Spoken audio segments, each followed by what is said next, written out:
KSS? Yeah, that's King Sejong Station. Yeah. Sorry. No problem. I actually had to do a double take at the name because I was assuming we were discussing musical taste right there. Is KSS a bit? Oh wow! Kiss. I got you. That would have been a missing I. Yeah, that would have been. Yeah. So yeah, I don't know, but as you said, King Desan Station, bloody hell. Well, for all I know, there was a King Desan somewhere in history. There had to have been.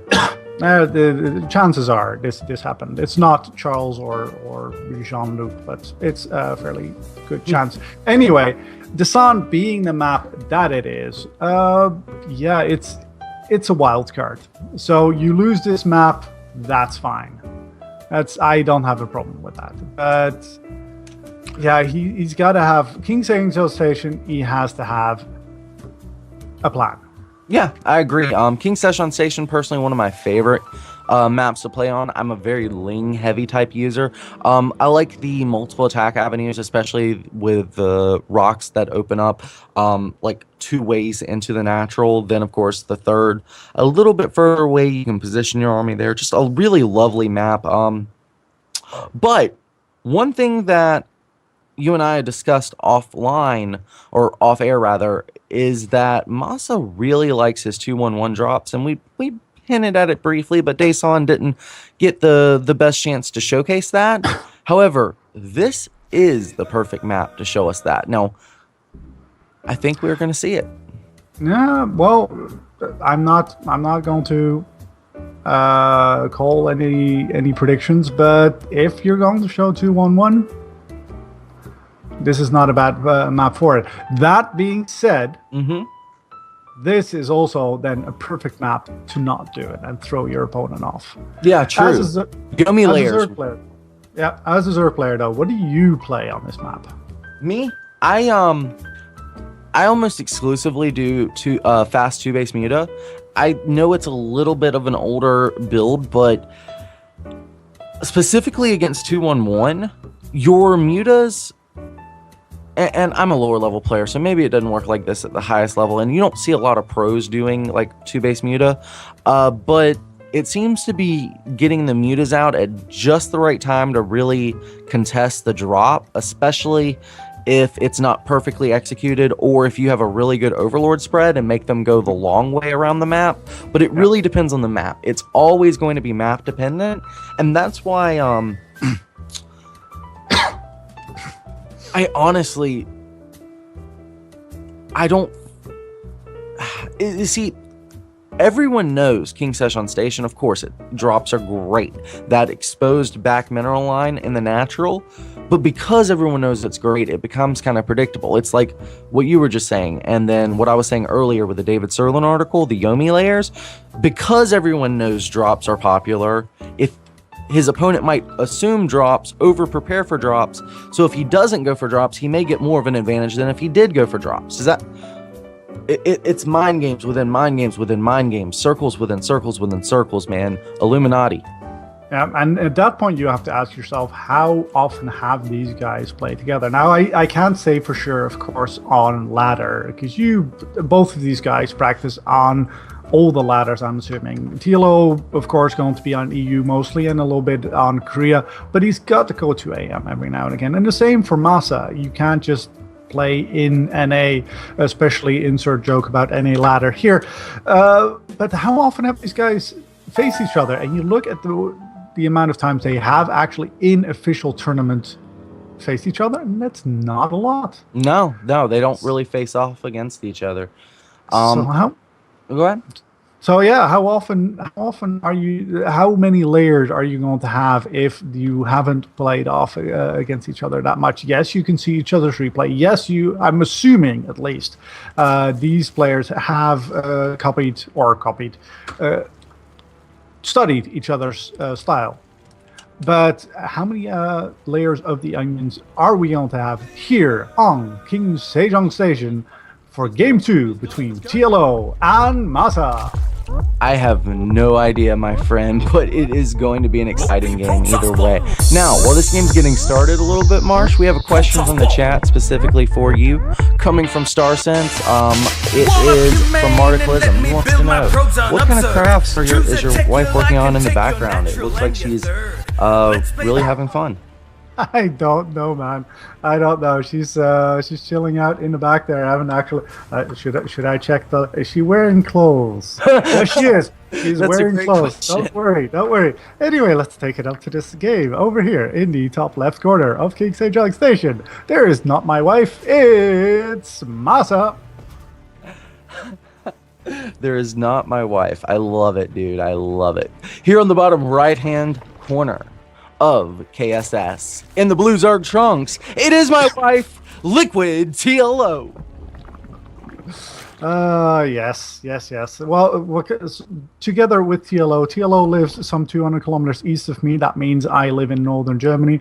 So yeah, she's knitting. It's going to be a scarf. It's August. It's September soon. So yeah, it's going to get cold real quick. What can I say? Makes sense. Disrespect in the chat letting us know that it has been since Wings of Liberty that these guys have faced each other. And well, I mean, just the encyclopedic knowledge on that guy.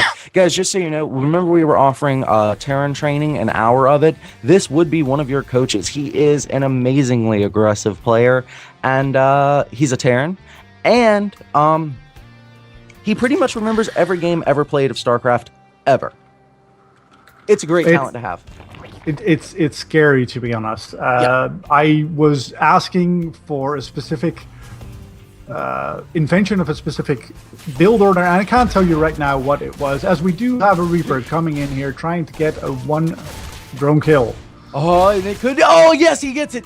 TLO, you could tell he was trying to position that as a spore crawler. However, his own units kept getting in the way, and the Reaper does get that kill. Now, you were talking about Disrespect's encyclopedic knowledge. You were looking up a build. What were you saying about that? And I can't tell you which one it was. I honestly, like, he has the encyclopedic knowledge. I do not. I don't even remember what I asked him last week. But last week I asked, we were like, dude, there was this build, and there were like 6 roaches and like 4 Ravagers came back to, like, with GSL Season 1. It was this guy against this other guy, and it was on this map. I was like, wait, the what? Yeah.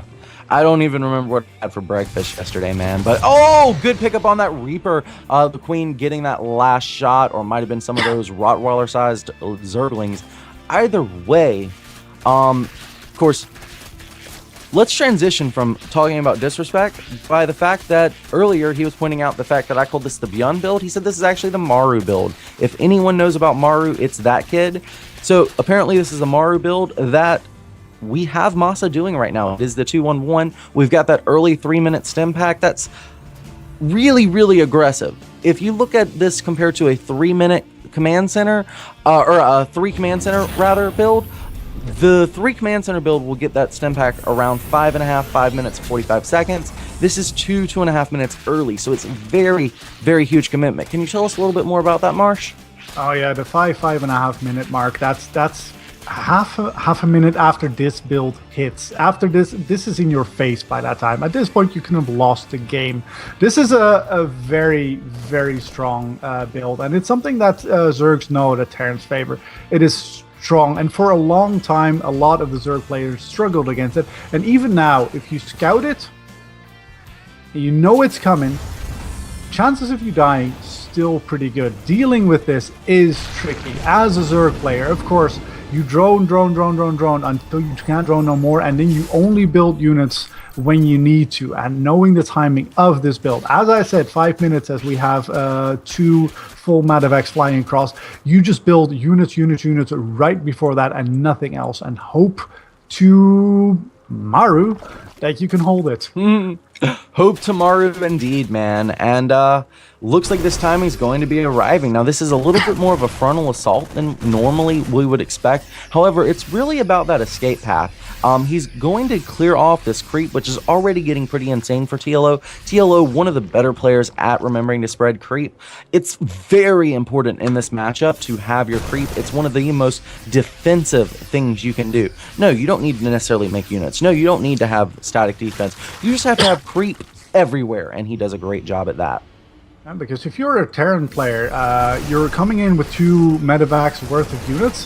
Where do you want to be? Not on the bit that gives Zerglings and every other unit from Zerg extra speed. You don't want to be there when it gives him vision, so he knows exactly when you're moving in. This is a great defense on... And the Ling swinging in here. Baneling's trying to roll, cleaning up at least 1 medevac's worth of Marines. And the Marines going to be spreading themselves out with that great F drop. And he wanted half the Marines in one, half the Marines in the other. And he's going right back onto the offensive. He's going to swing right around and probably try to go into this 4th base. This is an interesting 4th base decision here for TLO because it opens him up to drops from 2 different angles, and it's going to be hard to swing his army first one way, then the other. I'm curious to see how MaSa will choose to take advantage of this.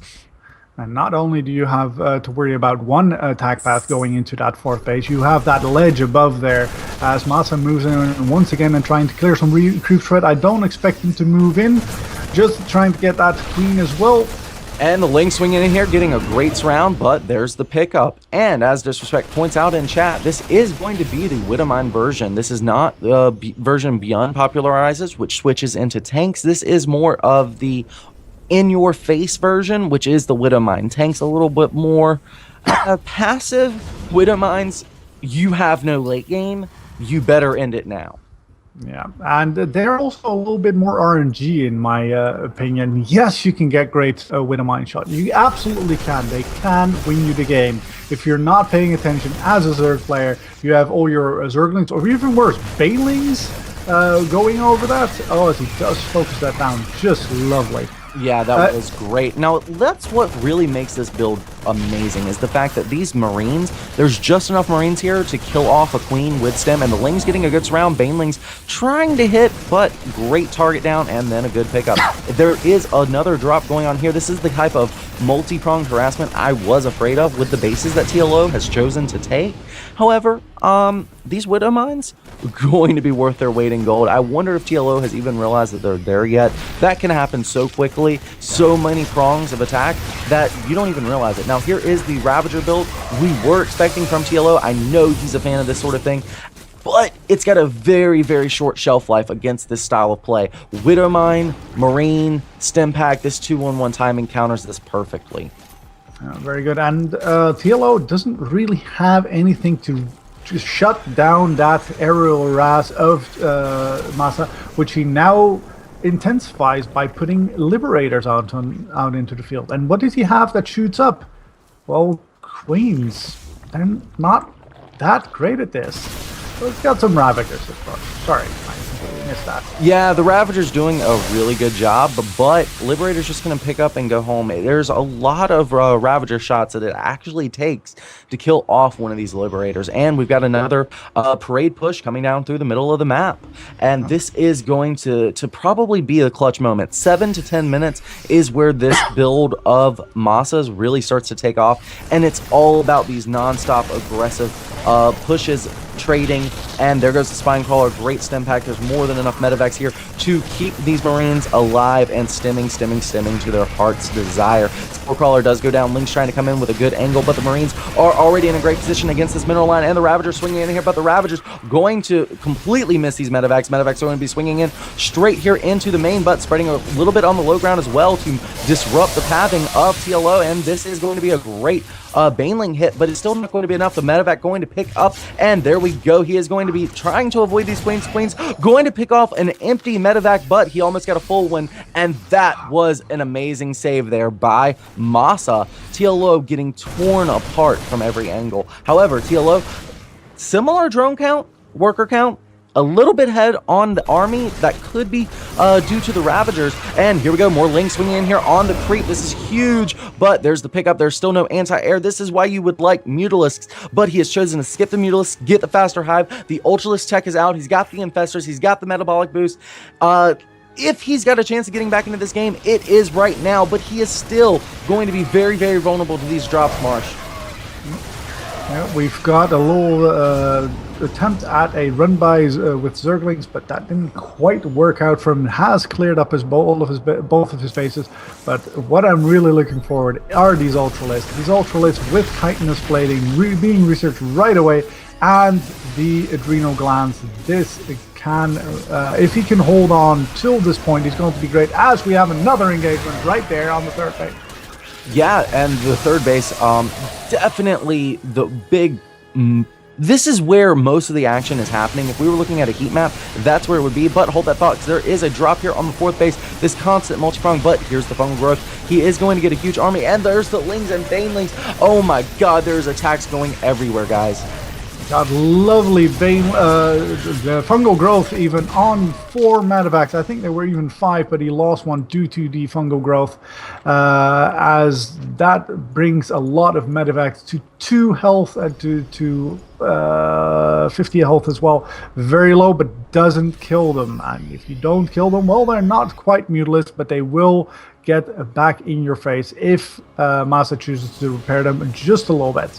I like this position for MaSa. MaSa does like to kill in the mid game, doesn't like to take it to the late game, but he's come out of this mid game in a very, very comfortable position. I don't think he minds being here quite as much as he normally does.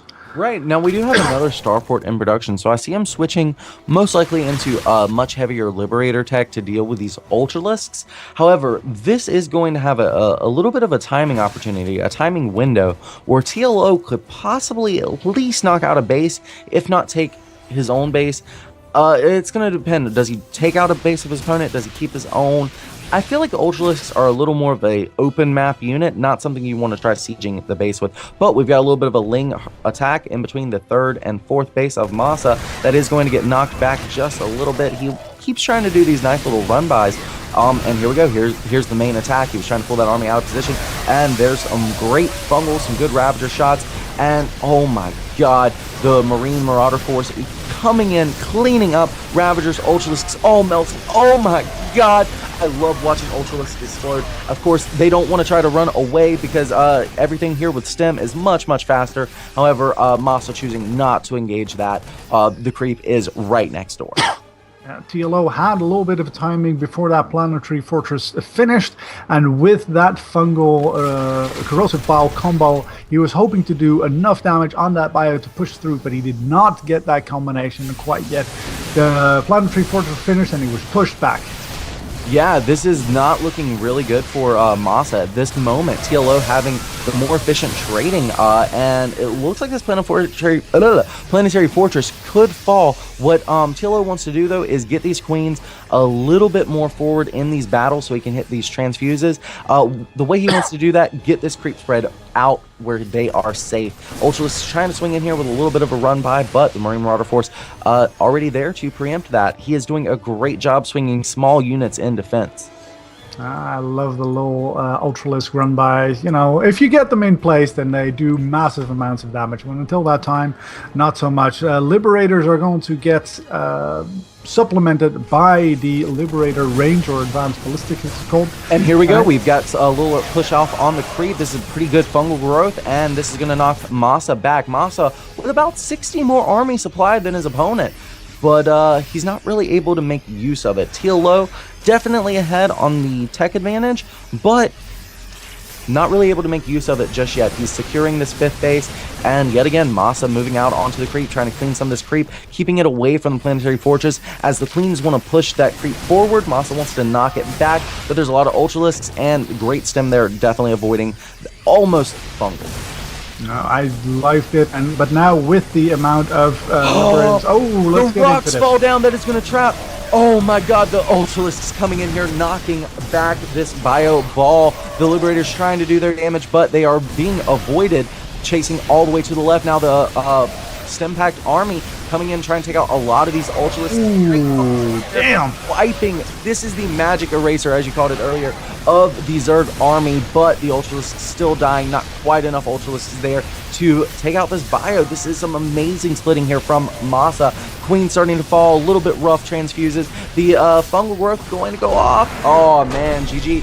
TLO going down 0-2. MaSa doing a great job, some amazing splits, the most aggressive offensive styles possible.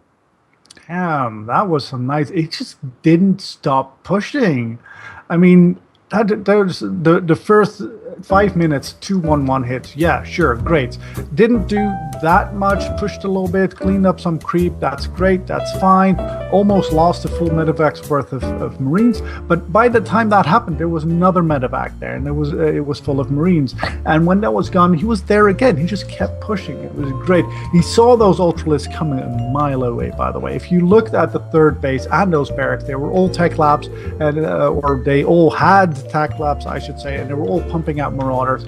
Yes, bio not great against ultralists, but if you have enough Marauders, it does the job. It does the job.